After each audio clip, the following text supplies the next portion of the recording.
افغانستان کا آج جو جغرافیہ آپ کو دکھائی دیتا ہے یہ تقریباً 130 سال پہلے طے ہوا تھا۔ اس سے پہلے افغانستان سینٹرل ایشیا اور ہندوستان کے مختلف علاقوں پر قابض بھی رہا، جبکہ کچھ ہندوستانی اور ایرانی طاقتیں افغانستان پر بھی قابض رہیں۔ یعنی افغانستان کا جغرافیہ کوئی فکس نہیں تھا۔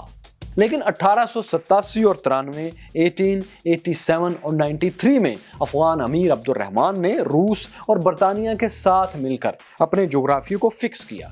افغان امیر کو 19ویں صدی کے آخری حصے میں اپنے بارڈر فکس کرنے کی شدید ضرورت کیوں محسوس ہوئی؟ پاک افغان سرحد، جسے افغان ڈیورنڈ لائن بھی کہتے ہیں، کیا ایک متنازع سرحد ہے؟ میں ہوں فیصل ورائچ اور دیکھو سنو جانو کی ہسٹری آف افغانستان کے دوسرے سیزن کی اس قسط میں ہم آپ کو یہی سب دکھائیں گے۔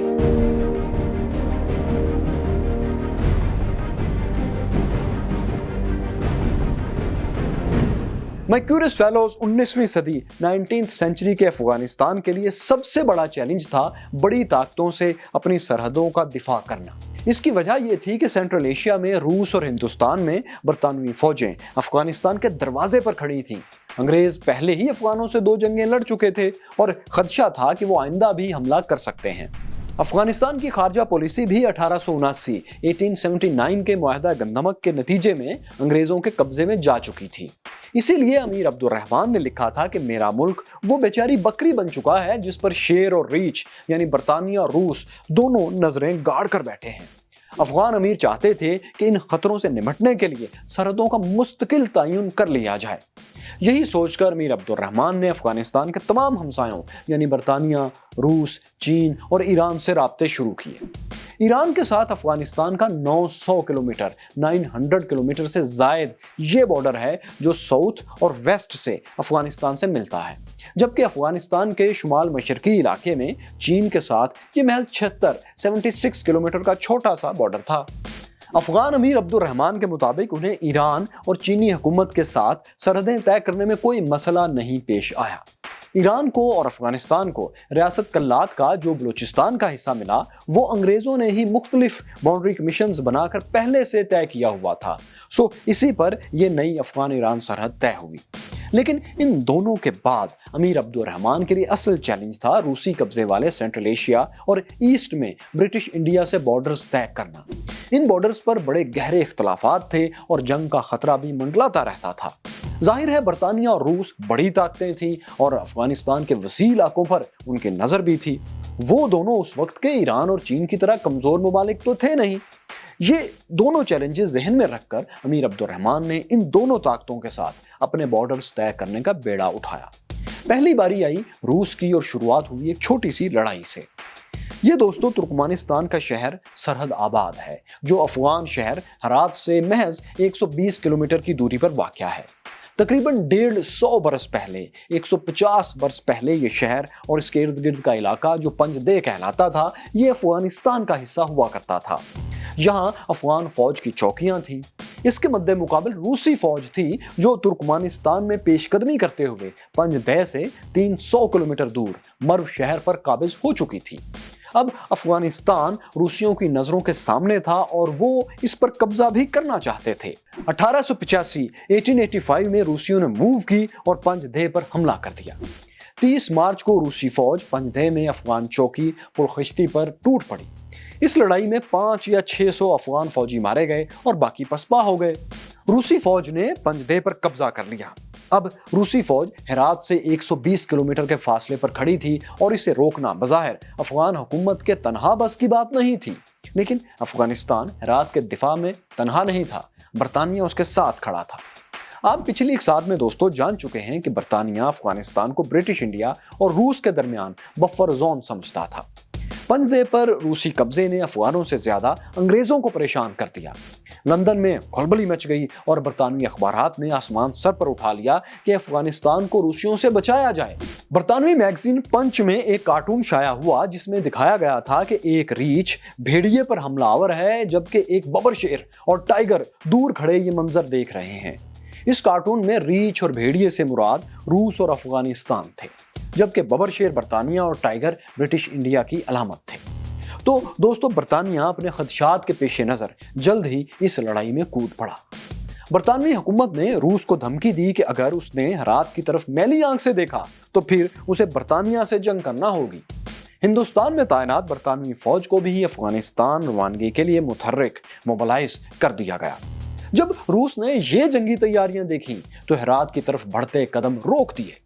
یوں افغانستان کا ایک بڑا علاقہ روسی قبضے میں جانے سے بال بال بچا۔ پنج دے پر روسی قبضے کے وقت برطانیہ کو بھی بہت ضرورت محسوس ہوئی کہ افغانستان اور سینٹرل ایشیا کا بارڈر طے ہو جانا چاہیے، سو اس نے سنجیدہ کوششیں شروع کر دیں۔ یہ جو نقشے پر گلگت بلتستان کے اوپر پتلی سی پٹی آپ دیکھ رہے ہیں، یہ ووکھان کوریڈور ہے۔ یہ پٹی افغانستان کو چین سے ملاتی ہے اور افغان صوبے بدخشاں کا حصہ ہے۔ روس جو اس وقت پورے سینٹرل ایشیا پر پھیلا ہوا تھا، اس کا اور افغانستان کا بارڈر ووکھان سے ہرات تک کھینچا جانا تھا۔ ماضی میں روس کی خواہش رہی تھی کہ وہ بدخشاں اور ووکھان کوریڈور کو افغانستان سے الگ کر کے ایک آزاد علاقہ بنا دے۔ یہ علاقہ آزاد ہو جاتا تو روسی فوج ووکھان کوریڈور پر آسانی سے قبضہ کر کے برٹش انڈیا کے بارڈر تک پہنچ سکتی تھی۔ تاہم انگریزوں نے بھی اس بات کا احساس کیا تھا، اسی لیے انہوں نے ووکھان کوریڈور کو روسیوں کے قبضے میں نہیں جانے دیا، مگر انہوں نے اسے اپنے کنٹرول میں بھی نہیں لیا۔ حالانکہ ووکھان کوریڈور کی کم از کم چوڑائی محض 13-14 کلومیٹر ہی تھی۔ اگر یہ علاقہ انگریز اپنے کنٹرول میں لے لیتے تو آج موجودہ پاکستان کا بارڈر تاجکستان یعنی سینٹرل ایشیا تک ہوتا۔ بہرحال انگریزوں کی اپنی مجبوری تھی، وہ ہندوستان کے بارڈر کو روس کے ساتھ نہیں ملانا چاہتے تھے، اس لیے انہوں نے ووکھان کوریڈور کو افغانستان کا حصہ ہی رہنے دیا۔ اس کے پیچھے دوستوں کہانی یہ تھی کہ 1873 میں انگریزوں اور روس میں ایک معاہدہ طے پایا تھا۔ اس معاہدے کے تحت افغانستان کو برٹش انڈیا اور روسی سینٹرل ایشیا کے درمیان بفر زون تسلیم کر لیا گیا تھا۔ اس معاہدے کی اہم بات یہ تھی کہ اس میں روس نے ووکھان اور بدخشاں کو افغانستان کا حصہ تسلیم کیا تھا۔ اسی معاہدے کو سامنے رکھتے ہوئے برطانیہ 1885 کے بعد افغانستان اور روسی سینٹرل ایشیا کا بارڈر طے کروا رہا تھا۔ جس دور میں سرحدی معاہدے کے لیے یہ ساری بات چیت ہو رہی تھی تو افغانستان پر روسی جارحیت کا خطرہ مسلسل منڈلا رہا تھا۔ امیر عبد الرحمن مسلسل اس فکر میں تھے کہ اگر بات چیت یہ جو بارڈر کے لیے چل رہی ہے یہ ناکام ہو گئی اور روس نے حملہ کر دیا تو وہ اس سے کیسے نمٹیں گے۔ اس حوالے سے آخری حل جو ان کے ذہن میں آیا وہ یہ تھا کہ اگر روس کو فتح ملی تو وہ برطانیہ کو افغانستان پر کنٹرول کی دعوت دے دیں گے، جس کے بعد وہ برطانوی فوج کے ساتھ مل کر روسیوں سے اپنی آزادی کی جنگ لڑیں گے۔ انہوں نے یہ بات اپنی آٹوبایوگرافی میں بھی لکھی ہے۔ وہ کہتے ہیں کہ اگر روس ہرات کو نشانہ بناتا ہے تو جب تک ایک بھی افغان زندہ ہے افغانستان کا 1 انچ بھی روس کے حوالے نہیں کیا جائے گا، لیکن اگر افغان روسیوں کو پیچھے دھکیلنے میں ناکام رہے تو افغانستان کو انگلینڈ کے حوالے کر دیا جائے گا تاکہ انگریزوں کے ساتھ مل کر روسیوں کا مقابلہ کیا جا سکے۔ لیکن اگر یہ جوائنٹ آرمی روسی فوج کو ہرات اور بلخ سے نہ نکال سکی تو کابل، غزنی اور قندھار کو سیکنڈ ڈیفنس لائن، دوسری دفاعی لائن بنایا جائے گا۔ یہاں سے بھی شکست ہوئی تو پھر کوئٹہ سے پشاور اور چترال تک تیسری ڈیفنس لائن کھڑی کر دی جائے گی۔ یعنی افغان امیر الٹا ہندوستان کو افغانستان کے اسٹریٹجک ڈیپتھ سمجھ رہے تھے، جیسا کہ ہندوستان افغانستان کو اپنی اسٹریٹجک ڈیپتھ سمجھتا تھا۔ بہرحال دوستو، افغان امیر کے خدشات غلط ثابت ہوئے اور برطانیہ کو افغانستان کی غلامی میں دینے کی نوبت ہی نہیں آئی۔ برطانیہ کی سرپرستی میں افغانوں اور روسیوں کے مذاکرات کامیاب ہو گئے۔ 1887 میں روس کے اس وقت کے دارالحکومت سینٹ پیٹرز برگ میں سرحدوں کے حوالے سے ایک معاہدے پر دستخط ہو گئے۔ اس معاہدے کے تحت روس نے سینٹرل ایشیا اور افغانستان کے درمیان بارڈر کو تسلیم کر لیا۔ جو آج بارڈر ہے افغانستان کا سینٹرل ایشیا کے ساتھ، یہ اسی وقت کا طے شدہ ہے۔ پنج دے کا علاقہ جو روس نے افغانوں سے لڑ کر لیا تھا وہ روسی قبضے ہی میں رہا۔ یوں یہ سمجھوتا یہ کمپرومائز ہوا۔ سرحدی لکیر کھینچنے کے لیے روسی، برطانوی اور افغان نمائندوں پر مشتمل باؤنڈری کمیشنز پہلے ہی قائم کر دیے گئے تھے۔ ان کمیشنز نے مغرب میں ہرات سے لے کر شمال مشرق میں دریائے آمو تک سارے علاقے کا جائزہ لیا اور سرحدی لکیر کھینچ دی۔ یوں افغانستان کا یہ شمال مغربی بارڈر، نارتھ ویسٹرن بارڈر طے ہو گیا۔ اب روس چونکہ خود اس بارڈر کو تسلیم کر چکا تھا، اس لیے اس طرف سے افغانستان پر حملے کے امکانات بے حد کم ہو گئے، نہ ہونے کے برابر ہو گئے۔ تاہم چند برس کے بعد 1893 میں ووکھان اور بدخشاں کی سرحدوں میں معمولی سرحد و بدل کیا گیا تھا۔ اس کے بعد پھر افغانستان اور روس میں کوئی سرحدی جھگڑا نہیں ہوا۔ इस फाइनल तब्दीली के बाद अमीर अब्दुर्रहमान ने अपनी बायोग्राफी में खुदा का शुक्र अदा करते हुए लिखा कि इस मुआहदे के बाद से मैं अपने शुमाल मगरबी बॉर्डर पर हर तरह के झगड़ों और तनाज़ात से महफूज हो गया हूँ। आज तक वहाँ अमन है। मुझे उम्मीद है कि खुदा इस अमन को हमेशा बरकरार रखेगा ताकि उसके इंसानी रेवड़ की जिंदगियां महफूज रह सकें। उन्होंने रूस से मुआहदा करने पर ब्रिटिश एम्पायर का भी शुक्रिया अदा किया क्योंकि उसने अफगानिस्तान की शुमाल मगरबी सरहदों के तयन में बहुत मदद दी थी। अमीर अब्दुर्रहमान ने सिर्फ अंग्रेजों का ही शुक्रिया अदा नहीं किया बल्कि वो खान कॉरिडोर को भी आर्जी तौर पर अंग्रेजों की हिफाजत ही में दे दिया। इसकी वजह वो अपनी ऑटोबायोग्राफी में ये बताते हैं कि वो खान कॉरिडोर बाकी अफगानिस्तान से कटा हुआ था और इसका दिफा बहुत मुश्किल था, इसलिए इसकी सिक्योरिटी अंग्रेजों के हवाले की गई थी। यूं दोस्तों, अमीर अब्दुर्रहमान ने पहला बड़ा चैलेंज अबूर कर लिया और रूस से बॉर्डर्स तय कर लिए। अब दूसरा और इससे भी बड़ा चैलेंज उनके सामने था, यानी ब्रिटिश इंडिया के साथ बॉर्डर्स तय करना। इसमें मुश्किल ये थी कि ब्रिटिश इंडिया के कंट्रोल में बहुत से ऐसे इलाके थे जिन पर अफगानों का अपना दावा था। ये इलाके मौजूदा खैबर पख्तूनख्वा और बलोचिस्तान का कुछ हिस्सा जो था उसमें शामिल थे और ये वो इलाके थे जो सिखों और अंग्रेज़ों ने अफगानों से तकरीबन 1 सदी के दौरान मुख्तलिफ लड़ाइयों में और मुख्तलिफ मुआहदों में छीने थे।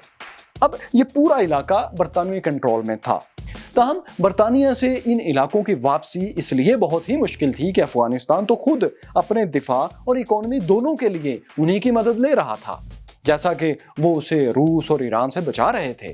फिर अफगानिस्तान की खारजा पॉलिसी भी अंग्रेजों ही के कंट्रोल में थी। बरतानिया अफगान अमीर को सालाना 12 लाख 1.2 मिलियन रुपीस भी अदा करते थे इमदाद के तौर पर। तो इन हालात में बरतानिया से कोई इलाका अफगानिस्तान का ले लेना नामुमकिन सी बात थी। अमीर अब्दुर्रहमान ये सब बातें जानते थे, लेकिन मसला ये था कि वो ये सारी पेचीदगियां अपनी कौम को, आम अफगानों को नहीं समझा सकते थे। और फिर वो अफगानी जो अंग्रेजों से 2 जंगें लड़ चुके थे, उनकी कहानियां भी आप इन इकसाद में देख चुके हैं। आम अफगानी तो यही समझता था कि अंग्रेज भी रूसियों ही की तरह उनके दुश्मन हैं और उनके मुल्क को तोड़ने की साजिश कर रहे हैं। इस पर मजीद ये हुआ कि अमीर अब्दुर्रहमान अपनी कौम से पूरा सच बोलने के बजाय उल्टा सियासी मकासद के लिए अवामी जज्बात को भड़का रहे थे। वो रूसियों के अलावा अंग्रेजों के खिलाफ भी पम्फलेट्स छपवा कर अवाम में तकसीम किया करते थे।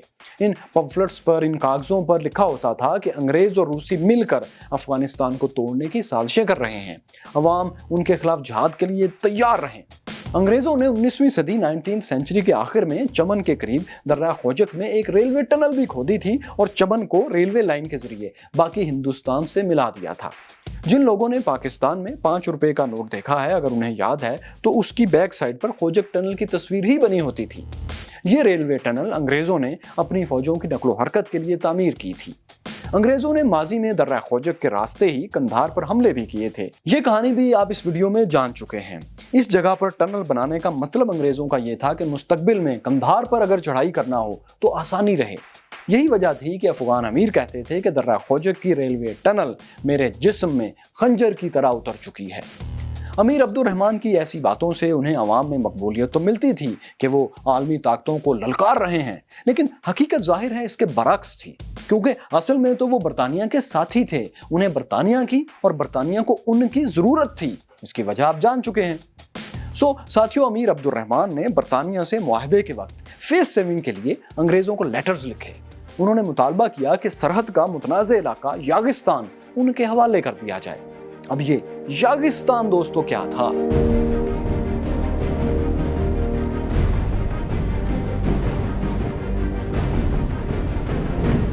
यागिस्तान का लफ्जी मतलब है बागियों की सरजमीन या ऐसे लोगों की धरती जिस पर हुकूमत करना बहुत मुश्किल है। मौजूदा खैबर पख्तूनख्वा के बड़े हिस्से को उस वक्त यागिस्तान कहा जाता था। इन इलाकों में वजीरिस्तान के अलावा बाजोड़, दीगर कबायली इलाके, स्वात, बुनेर, दीर और चल्लास भी शामिल थे। इन इलाकों को यागिस्तान कहने की वजह ये थी कि इसने हमेशा बैरूनी हमलावरों के खिलाफ सख्त मुजाहमत की थी। खास तौर पर वजीरिस्तान, जिसे बाद में अंग्रेज़ों ने शुमाली और जनूबी इलाकों में तकसीम किया, नॉर्थ एंड साउथ वजीरिस्तान में, वो सदियों से आज़ाद चला आ रहा था। ये इलाका तो अफगानिस्तान का भी कभी हिस्सा नहीं रहा था। मुगल बादशाहों के दौर में भी वजीरिस्तान आज़ाद इलाका था। हत्ता कि अफगानिस्तान के बानी अहमद शाह अब्दाली ने भी वजीरिस्तान के इर्द गिर्द बहुत से इलाके फतह कर लिए थे, मगर वो वजीरिस्तान पर कंट्रोल नहीं कर सके थे। सिर्फ दावड़ कबाइल का कुछ हिस्सा उनके हाथ ही आया था, बाकी वजीरिस्तान नहीं। अहमद शाह अब्दाली की वफात के बाद भी ये इलाका अफगान कंट्रोल से बाहर ही रहा। तो अब सूरत हाल ये थी कि अंग्रेज़ों ने पंजाब पर कब्जा करने के बाद जब यागिस्तान में कदम रखा तो वजीरिस्तान और दीगर कबायली इलाकों में उन्हें बहुत टफ टाइम मिला।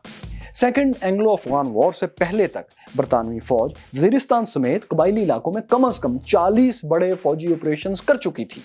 ताहम इन तमाम फौजी कार्रवाइयों के बावजूद बहुत से कबायली इलाके अमली तौर पर बरतानवी रिट से तो बाहर थे, यानी इस खित्ते पर हुकूमत वाकई मुश्किल काम था। इसीलिए ये इलाका यागिस्तान यानी बागियों की धरती कहलाता था। अफगान अमीर अब्दुर्रहमान अब यागिस्तान को अपना अफगानिस्तान का हिस्सा बनाना चाह रहे थे। सिर्फ यागिस्तान ही नहीं दोस्तों, हिंदुस्तान के एक बड़े हिस्से को वो तारीखी तौर पर अपने मुल्क का, अपनी धरती का हिस्सा समझते थे। उन्होंने अपनी बायोग्राफी में लिखा है कि कश्मीर और दूसरे तमाम सरहदी अजला जो अब ब्रिटिश इंडिया का हिस्सा हैं, उन पर उनके पेशरो यानी उनसे पहले के अफगान अमीर हुकूमत किया करते थे, लेकिन फिर अंग्रेज़ों ने ये इलाके छीन लिए। गो अब अफगान अमीर कश्मीर को वापस नहीं मांग रहे थे ये कहने के बावजूद, लेकिन यागिस्तान का वो पूरा इलाका क्लेम कर रहे थे, उस पर दावा कर रहे थे। हालांकि आप जान चुके हैं कि यागिस्तान में शामिल वजीरिस्तान कभी अफगानिस्तान का हिस्सा नहीं रहा, वो तो आज़ाद इलाका था। मगर चूंकि पश्तून वहाँ भी रहते थे तो वो इसलिए इसे भी अपना ही हिस्सा समझते थे। इसी तरह बलूचिस्तान की सरहद के साथ चागी और चमन को भी अफगानिस्तान अपना हिस्सा समझता था। अब ये वो हालात थे दोस्तों जिनमें अमीर अब्दुर्रहमान ने हिंदुस्तान के साथ अफगान बॉर्डर को तय करने का फैसला किया ताकि इस तरफ की सरहद भी महफूज हो सके, जैसे कि रूस की तरफ की महफूज हो चुकी थी। सरहदों के तयन के लिए अमीर अब्दुर्रहमान ने बरतानवी वायसराय लैंसडाउन को एक खत लिखा। इस खत में उन्होंने वायसराय से कहा कि आप मुझे एक नक्शा भेज दें जिस पर यागिस्तान के उन तमाम इलाकों को मार्क किया गया हो जिन्हें आप अपने कंट्रोल में रखना चाहते हैं, लेना चाहते हैं। इसी नक्शे की बुनियाद पर फिर उन्होंने कहा कि सरहदों का तयन किया जाएगा। वायसराय ने इस खत के जवाब में सरहदी इलाकों का एक नक्शा भेज दिया जिसमें बॉर्डर को अंग्रेजों ने अपने मुताबिक मार्क कर लिया था। इस नक्शे में यागिस्तान का तमाम इलाका और बलूचिस्तान में चागी और चमन को ब्रिटिश इंडिया की हदूद में दिखाया गया था। यानी बरतानिया ने वाजे कर दिया था कि वो मुतनाज़े इलाके का 1 इंच भी अफगानों के हवाले नहीं करेगा। ये नक्शा जाहिर है अफगान अमीर की तौक़ुआत के खिलाफ था। वो तो पूरे यागिस्तान को अफगानिस्तान का हिस्सा बनाना चाहते थे। उन्होंने वायसराय को एक और तवील खत लिखा। अफगान अमीर ने उस खत में लिखा कि अगर यागिस्तान के सरहदी कबाइल को मेरी रियासत का हिस्सा बना दिया जाएगा तो ये कबाइल मेरे परचम तले बरतानिया के हर दुश्मन के खिलाफ जहाद किया करेंगे। अगर अंग्रेज़ों ने यागिस्तान को अफगानों के हवाले नहीं किया तो इसका नुकसान होगा। अफगान अमीर के मुताबिक यहाँ के कबाइली हमेशा लूट मार करके अंग्रेज सरकार की मुश्किलात में इजाफा ही करेंगे। खत के आखिर में अमीर अब्दुर्रहमान ने अंग्रेज़ों को अपनी मजबूरी भी बता दी। उन्होंने साफ लिखा कि ये कबायली लोग मेरी कौम और मजहब से ताल्लुक़ रखते हैं। अगर आप इन्हें हमसे अलग कर देंगे तो इससे मेरी राया की नज़र में मेरा वक़ार 2 कौड़ी का रह जाएगा। इससे मेरी हुकूमत कमज़ोर होगी और मेरी कमज़ोरी ज़ाहिर है आपके लिए नुकसानदेह है। वायसराय को ये ख़त तो मिल गया, लेकिन उन्होंने यागिस्तान को अफगानिस्तान में शामिल करने का मुतालबा यकसर मुस्तरद कर दिया। यही नहीं बल्कि दोस्तों अंग्रेज़ों ने सरहद पर अपनी मर्जी के इलाके हासिल करने के लिए ताकत का इस्तेमाल शुरू कर दिया। उस दौर में कई कबायली इलाके जो पूरी तरह बरतानवी कंट्रोल में नहीं आए थे, वहाँ अभी तक अफगान अफसर तैनात थे। अंग्रेज़ों ने इन अफसरों को डेडलाइंस दी कि इतने अरसे में इन इलाकों से निकल जाओ वरना तुम्हें ज़बरदस्ती निकाल बाहर किया जाएगा। चुनाचे अफगान अफसरान उन इलाकों से चले गए। उस वक्त बलूचिस्तान का इलाका चागी भी अफगानों के कंट्रोल में था और अफगान अफसर वहाँ भी तैनात थे। ताहम अंग्रेज़ों की वार्निंग मिलने के बाद अफगानों ने दूसरे इलाकों की तरह चागी भी खाली कर दिया। मुतनाज़े कबायली इलाकों से अफगान अफसरों के इनखला के बाद अमीर अब्दुर्रहमान अंग्रेज़ों की मर्जी के मुताबिक बॉर्डर्स तय करने पर तैयार हो गए। उन्होंने इंग्लिश हुकूमत से दरख्वास्त की कि वो हिंदुस्तान के सेक्रेटरी खारजा सर मोर्टिमर ड्यूरेंट की क़यादत में एक वफ्द अफगानिस्तान भेज दें ताकि बॉर्डर तय किया जा सके। दोस्तों, सर मोर्टिमर ड्यूरेंट के वालिद हेनरी ड्यूरेंट वो फौजी अफसर थे जिन्होंने पहली एंग्लो अफगान वॉर के दौरान 1839 में गजनी के काबुल गेट को बारूद से उड़ाया था। तो अब इसी अफसर के बेटे sir Mortimer Durand British India और अफगानिस्तान का बॉर्डर तय करने जा रहे थे। सितंबर 1893 में सर मोर्टिमर ड्यूरेंट अपने वफ्द के साथ काबुल पहुंचे और मुज़ाकरात शुरू हो गए। इन मुज़ाकरात में अमीर अब्दुर्रहमान खुद भी शरीक थे। जब ये मुज़ाकरात होते थे तो पर्दे के पीछे बैठा एक अफगान अफसर हर बात के नोट्स लेता रहता था। ये नोट्स फिर अफगान हुकूमत के रिकॉर्ड ऑफिस में जमा करवा दिए जाते थे। इन्हीं मुज़ाकरात के दौरान दोस्तों आखिरकार ब्रिटिश इंडिया और अफगानिस्तान के दरमियान सरहद बॉर्डर तय हुआ। ये बॉर्डर चित्राल में ब्रोगल पास से लेकर बलूचिस्तान में कोहे मलक सयाह तक खींचा गया। ये सारी सरहद इस इलाके पर कायम की गई थी जो अंग्रेजों और अफगानों के दरमियान मुतनाज़ थी, लेकिन इसके ऊपर वुखान कॉरिडोर का कुछ हिस्सा था जो मौजूदा गिलगित बल्तिस्तान के साथ लगता है। इस बॉर्डर पर कोई तनाज़ा नहीं था, इसलिए जब अंग्रेजों ने पूरे वुखान कॉरिडोर को ही अफगानिस्तान का हिस्सा मान लिया तो ये बॉर्डर खुद ब खुद तय हो गया। इसके साथ ही ब्रिटिश इंडिया और अफगानिस्तान का बाकी बॉर्डर भी तय करके लाइन लगा दी गई, जिसे अब ड्यूरन लाइन कहते हैं।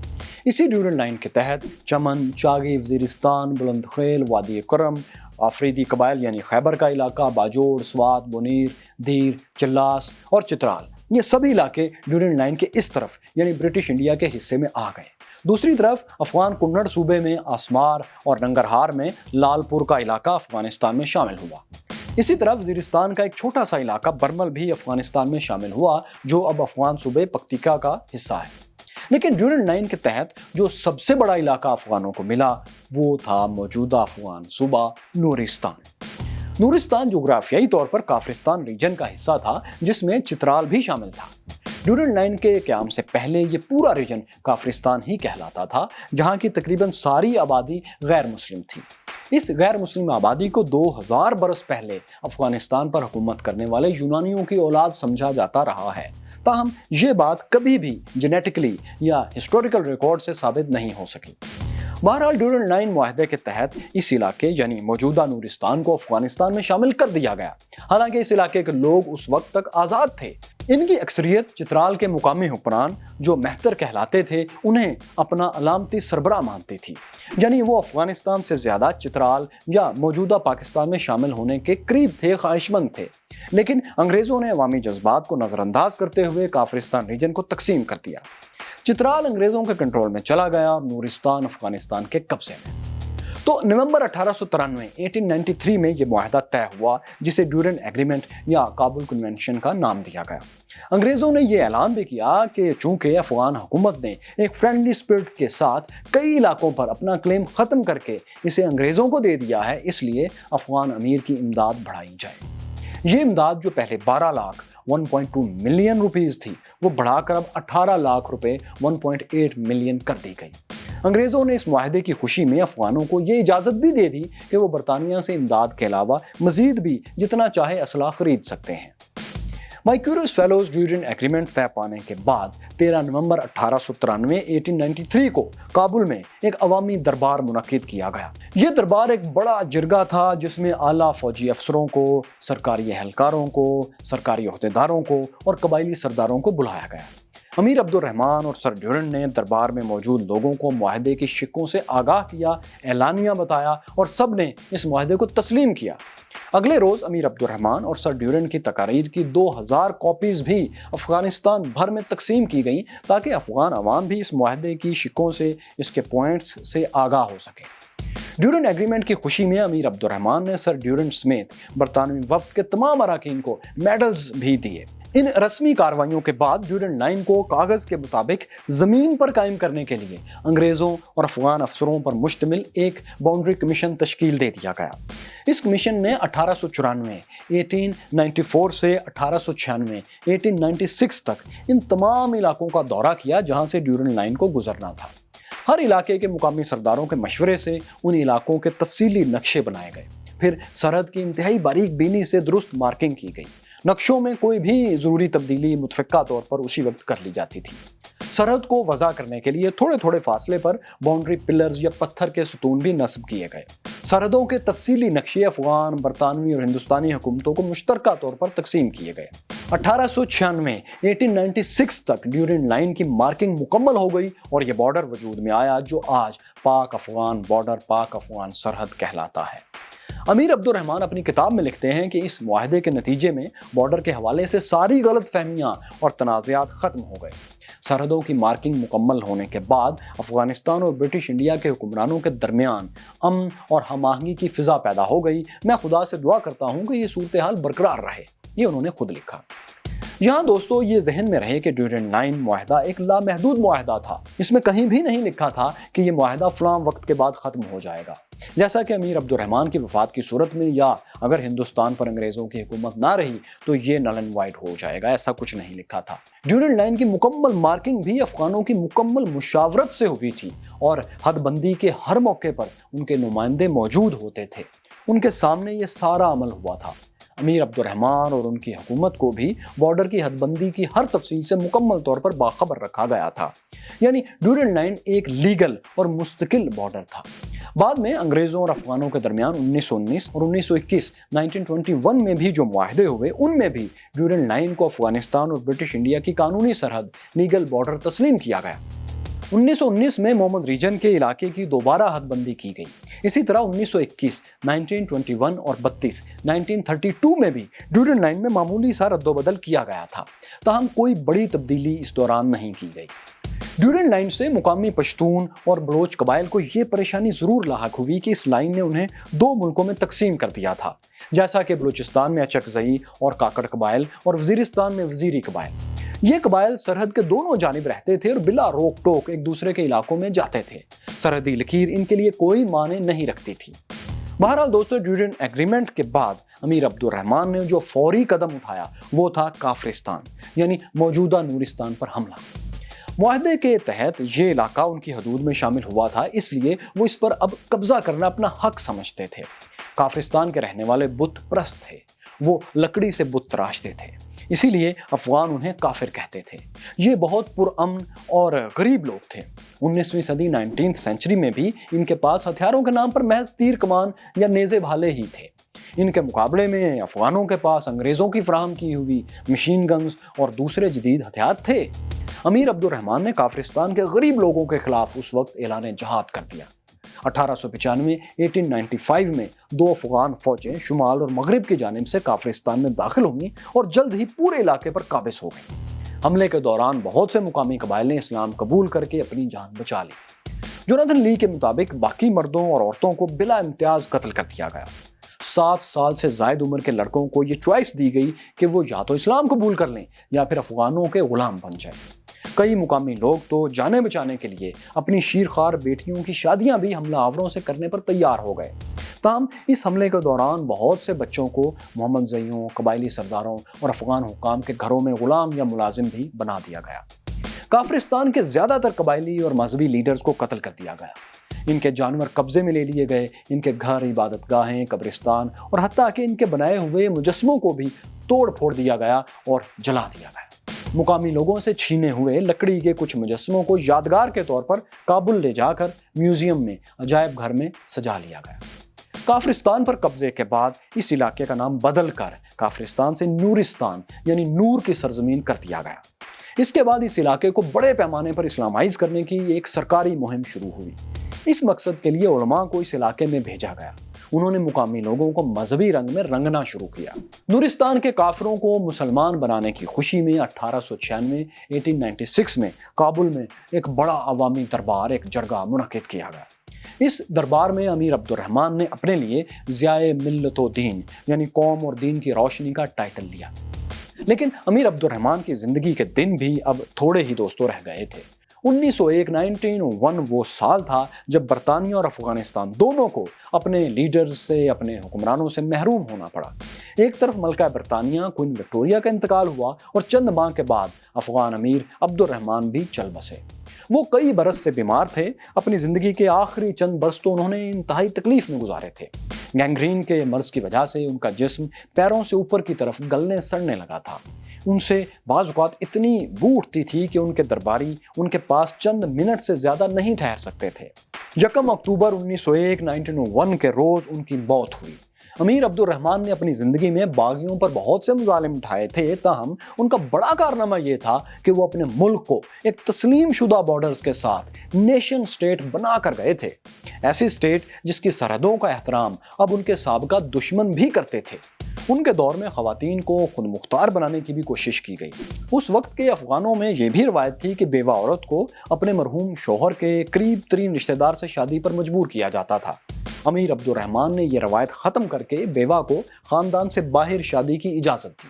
अफगान अमीर के इंतकाल के बाद उनके बेटे हबीबुल्लाह खान अफगानिस्तान के नए अमीर बने। उन्हें अपने वालिद से दो मसले विरसे में मिले, एक ड्यूरेंट लाइन और दूसरा अंग्रेज़ों का अफगानिस्तान के खारजा अमूर पर कंट्रोल।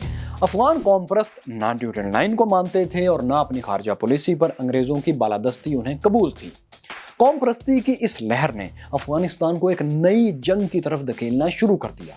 नई सदी में एक नई एंग्लो अफगान वॉर बरतानिया का दरवाज़ा खटखटा रही थी, लेकिन इस बार अंग्रेज़ नहीं बल्कि अफगान फोर्सेस थीं जो हिंदुस्तान पर हमला करने के लिए जा रही थीं। इस हमले का अंजाम क्या हुआ, ये हमला कैसे हुआ, अफगानों को अंग्रेज़ों के तसल्लुत से मुकम्मल आज़ादी कब मिली, कैसे मिली, अफगान बादशाह ज़ाहिर शाह के इक़्तिदार को आज तक क्यों याद किया जाता है, ये सब आपको दिखाएंगे लेकिन हिस्ट्री ऑफ अफगानिस्तान के तीसरे सीजन में, क्योंकि सीजन 2 अफगानिस्तान के नेशन स्टेट बनने पर यहाँ मुकम्मल होता है। इस इंतहाई दिलचस्प अफगान हिस्ट्री की सीरीज का सीजन 1 देखने के लिए दोस्तों आप यहाँ टच कर सकते हैं। यहाँ देखिए तालिबान ने अमेरिका को कैसे 20 साला जंग में शिकस्त दी और ये रही कुल कायनात की शानदार कहानी।